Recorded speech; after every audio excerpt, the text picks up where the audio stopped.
Hey guys, welcome to Trig functions of special angles. So today we're going to talk about sine, cosine, and tangent.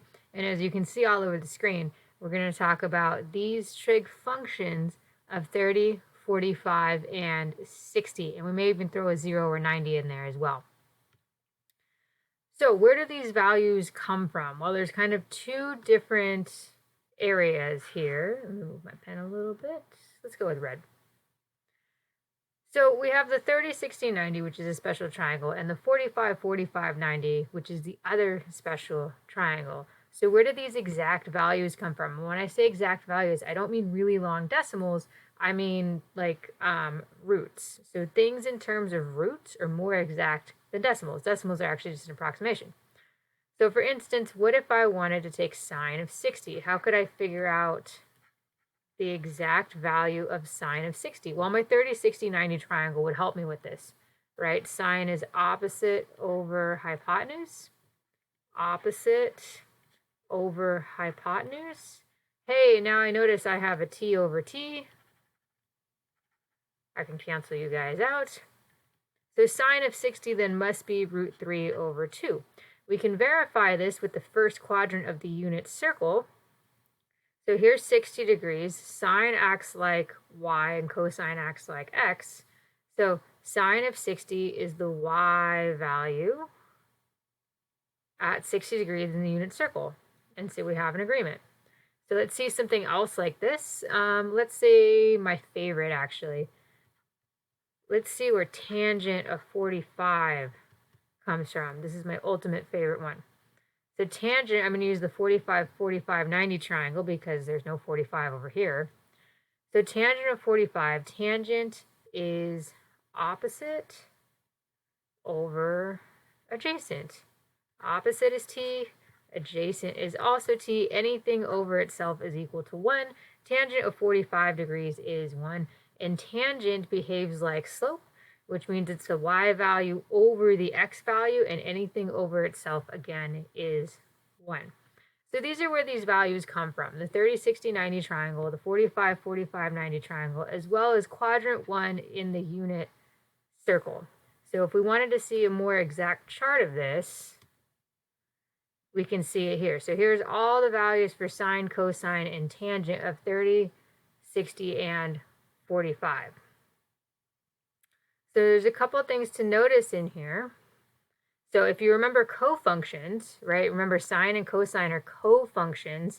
So the sine of an angle is equal to its cofunction of its complement.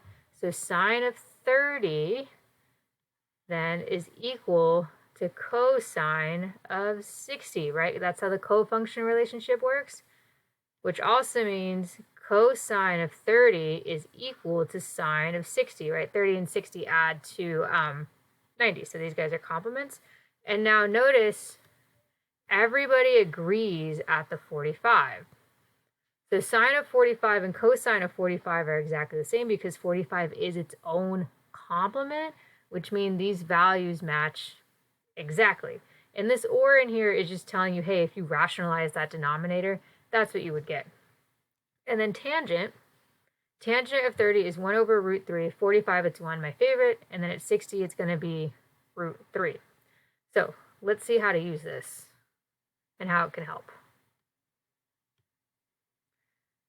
So let's do some examples. So how would I know exactly what sine cube of 30 is? And again, you don't want to put this in the calculator because it's going to give you a really long decimal, and that's not the exact answer. So sine cubed of 30 is the same as, and this is just a typesetting difference, I take sine of 30 and I cube it. Well, what is sine of 30? Well, sine of 30 is 1/2. So this is equivalent to taking 1/2 and cubing it. 1/2 cubed, 1 cubed is 1, 2 cubed is 8. So this is going to be 1 over 8. So no calculator needed. Now what if I want to take sine of 30 and add it to cosine of 45? Well, I know what sine of 30 is. I know it's 1/2. I also know what cosine of 45 is. It's root 2 over 2, which is also sine of 45. Remember, these guys agree. All right, adding fractions, denominators stay the same. Numerators, 1 plus root 2 is exactly that. It's going to stay 1 plus root 2. Remember, if you can't combine things, then you just literally write them together. All right, a little more challenging one. Okay, well, what about cotangent? You guys are like, well, I didn't have cotangent in the chart. No, we didn't, but we can relate cotangent to one of the trig functions we did have in the chart, right? We can relate it to tangent. So what's the relationship of cotangent and tangent? Well, cotangent is 1 over tangent, right? It is one of the reciprocal identities. Tangent of 45, it's my favorite, it's 1. So cotangent of 45, tangent of 45 both equal 1. This is like my favorite pattern ever. Okay, and last but not least, what if I wanted to add tangent of 45 with tangent of 60 and then square the whole thing and I wanted an exact answer, no decimals, and do it without a calculator? So tangent of 45, favorite, is 1. Tangent of 60 is square root of 3. And now we're going to square the whole thing. Now 1 plus root 3 times 1 plus root 3. 1 times 1 is going to give me 1. Root 3 times 1 is going to give me root 3. Root 3 times 1 is going to give me root 3 again. And then root 3 times root 3 is going to give me regular 3.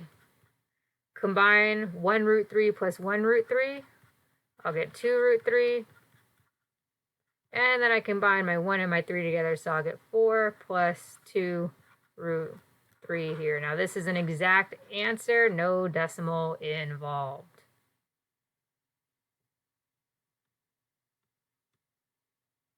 So I hope that was helpful. I hope you guys learned kind of where these exact values of trig functions came from, and you guys don't think that they were just like picked out of a hat and plopped onto a chart. There is a rhyme and reason for them. Also, how to substitute these values in and to find trig function values now exactly. As always, if you have any questions, please don't hesitate to ask.